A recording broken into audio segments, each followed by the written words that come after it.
Baik, jadi sebelum masuk ke falsifikasi Popper, kita perlu memperjelas dulu bahwa menurut Popper, kenapa dia mengusulkan falsifikasi? Karena menurut dia induksi itu bermasalah, gitu ya. Tapi sebenarnya yang mengatakan bahwa induksi bermasalah itu tidak hanya Popper. Yang paling awal diantaranya adalah Hume, gitu ya. Nah, Hume itu merumuskan problem induksi itu ada dua, Pak Ibu. Yang pertama adalah problem logika induksi. Ini yang tadi sudah kita singgung, ya. Jadi pertanyaan dari Hume adalah, apakah kita memiliki justifikasi rasional untuk mengambil kesimpulan dari pengamatan atau percobaan yang berulang yang kita alami, kemudian kita memperluasnya ke pengamatan atau percobaan yang tidak kita alami. Jadi ya, seperti contoh yang tadi kita bahas, sensor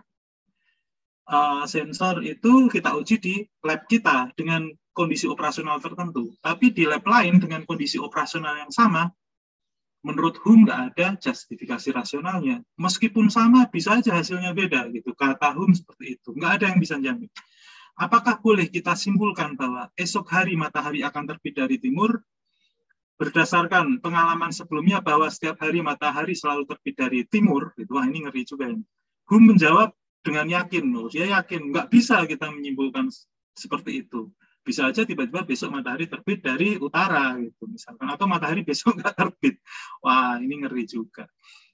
Tetap tidak ada justifikasi rasional untuk induksi. Berapapun banyaknya perulangan percobaan atau pengamatan yang kita lakukan. Ini yang disebut sebagai problem logika induksi. Berbeda dengan deduksi, ya, tadi udah kita singgung, deduksi nggak ada problem, karena secara natural kita menerima tuh.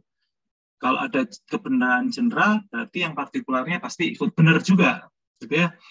Kemudian problem logika induksi untuk probabilitas. Nah, ini lanjutannya. Ini nanti diulang juga oleh Popper. Jadi permasalahan akan tetap sama seandainya yang kita pertanyakan bukanlah justifikasi untuk keyakinan yang pasti, namun sekedar probabilitas atau kebolehjadian. Hal-hal yang secara berulang kita alami tidak akan dengan demikian memungkinkan kita untuk menyimpulkan kebolehjadian hal-hal yang belum kita alami, ya. Jadi observasi terhadap fenomena yang terlihat memiliki kebolehjadian tinggi di masa lalu tidak secara logis bisa memastikan kebolehjadiannya yang juga tinggi di masa depan. Jadi ini sama saja. Kalau kemarin peluang terjadinya kecelakaan di jalan tol itu ternyata relatif tinggi, ya. Itu tidak secara logis bisa memastikan bahwa besok itu peluangnya juga tinggi. Kira-kira seperti itu. Itu menurut Hume. Jadi ada problem logika induksi. Jadi gimana nih? Tadi kita di awal sudah membahas sains itu ya nggak mungkin sains empiris kalau kita nggak pakai penyimpulan dari yang partikular menuju ke general atau yang disebut induksi itu. Terus gimana? Loh, kok kita yakin induksi? Padahal induksi itu secara logis nggak bisa dia nggak punya justifikasi rasional, gitu ya. Nah, berkenaan dengan permasalahan sebelumnya bahwa induksi tidak memiliki justifikasi rasional, namun mengapa orang dengan akal sehatnya tetap berharap ataupun meyakini bahwa hal-hal yang belum dialami akan mengkonfirmasi atau selaras dengan hal-hal yang sudah dialami, ya. Kenapa seperti itu, gitu. Jadi mengapa orang meyakini bahwa esok hari matahari tetap akan terbit dari timur, atau mengapa setidaknya orang meyakini bahwa teramat sangat kecil kemungkinan esok hari matahari tidak terbit dari timur, gitu ya. Jadi dia yakin itu, padahal induksi itu nggak ada dasar rasionalnya. Kenapa dia yakin seperti itu? Nah, menurut Hume, itu karena kecenderungan atau habit, atau dengan kata lain, karena ada dorongan irasional. Jadi alasannya bukan rasional, cuman karena kecenderungan atau habit, atau psikologis, yang tidak terhindarkan untuk mengasosiasikan satu kejadian dengan kejadian yang lain. Ini yang tadi di awal saya sempat singgung, Hume itu dia nyebutnya apa sih? Irasionalis. Sebentar ya. Skeptis, ya. Hume itu skeptis. Jadi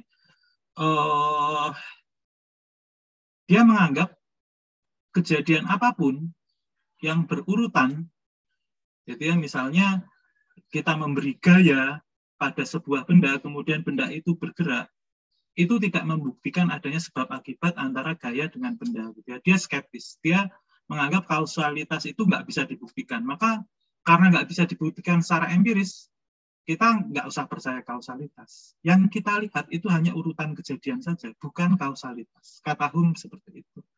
Ya, nah ini agak pusing juga ya. Manusia menjadi terkondisikan oleh perulangan itu adalah sebuah mekanisme pekondisian irasional yang tanpanya manusia tidak akan dapat bertahan hidup. Ya udah, kata Hume, meskipun induksi itu tidak rasional, tapi ya secara psikologis kita harus terima karena kita nggak akan bisa hidup tanpa itu. Ya, jadi jawaban Hume terhadap problem logika dan psikologis tadi ada dua ya, problem logika dan psikologis induksi di atas, langsung mengarahkan kita pada pandangan para irasionalis, yakni bahwa pengetahuan sains empirik adalah sekedar produk kecenderungan atau habit yang irasional.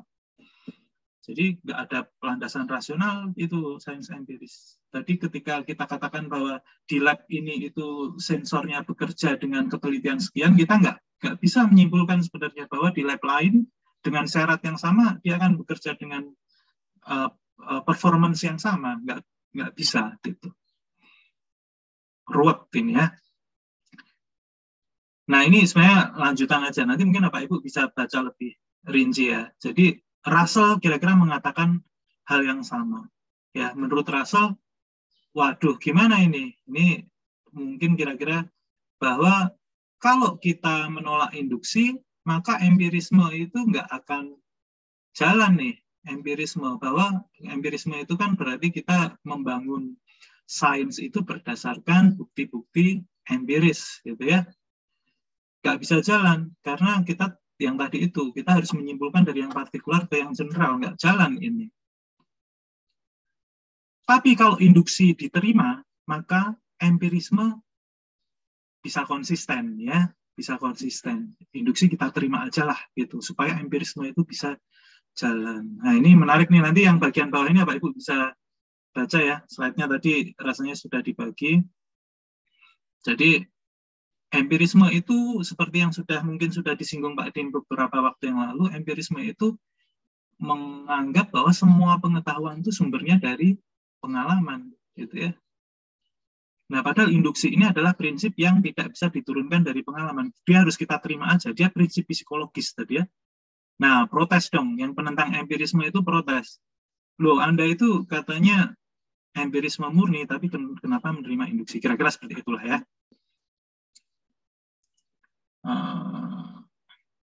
Jadi argumen ini nggak apa-apa, nanti bisa dibaca lebih lanjut. Pandangan Russell mengenai bagaimana jika induksi ditolak, ya, maka setiap upaya untuk merumuskan hukum sains yang berlaku umum berdasarkan sejumlah observasi khusus adalah keliru. Kalau induksi ditolak ya. Dan bagi pengusung empirisme, skeptisisme Hume menjadi tidak terhindarkan. Jadi kalau ditolak, kita menjadi skeptik gitu ya. Maka tidak ada pilihan lain, ya udah empirisme mesti menerima induksi. Nah, ini ada pernyataan lain yang senada dari Reisenbach, ini yang ditulis juga di bukunya Popper ya. Jadi to eliminate induksi ya from science would mean nothing less than to deprive. Jadi dia akan meruntuhkan ilmu pengetahuan sebagai alat untuk membedakan antara yang benar dan yang salah, gitu ya. Membedakan antara teori yang benar dengan yang salah. Jadi kalau induksi, nah ini selingan Bapak Ibu ya. Jadi di awal ini kayaknya kita membahas bahwa induksi itu segalanya ini harus kita terima, gitu ya. Meskipun secara logis dia nggak rasional. Padahal ini sebenarnya arah kita ini mau membahas bahwa falsifikasi itu adalah solusi terhadap induksi. Tapi kita dengan terpaksa seakan-akan kita ini pendukung induksi dulu, gitu ya. Ya, nanti baru kita membahas falsifikasi. Reisenbach, the principle of induction. Tanpanya jelas bahwa sains tidak akan bisa membedakan tadi ya, teori yang benar dan yang salah. Jadi dia nggak akan bisa membedakan antara khayalan dan jadi dia tidak akan membedakan antara sains dengan khayalan atau imajinasi fiksi, gitu ya. Kira-kira seperti itu. Nah, nanti bisa dibaca Pak Ibu ya. Jadi problem induksi Hume singkatnya menghasilkan situasi yang dilematis. Ya, artinya gini, bahwa kemudian seluruh bangunan sains ternyata mesti bertumbuh pada sebuah fondasi, yaitu metode induksi yang kesahihannya tertolak. Dia menurut Hume itu dan Russell itu tertolak.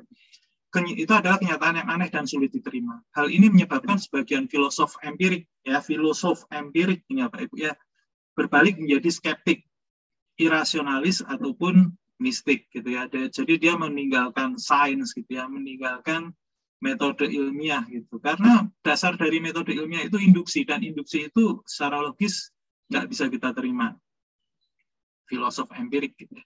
Berbeda dengan para filosof, para saintis dan engineer, nah ini kita-kita ini biasanya, pada umumnya menerima induksi dengan alasan pragmatis.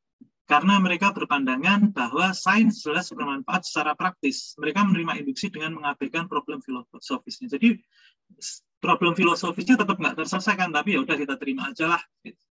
Toh kita bisa membangun jembatan dengan ilmu empiris. Kita bisa membuat machine learning dengan ilmu empiris. Kita bisa membangun keilmuan kedokteran dengan ilmu empiris. Gitu. Ya udah jalan aja. Gitu. Filosofnya biar berantem, biarkan saja. Nah,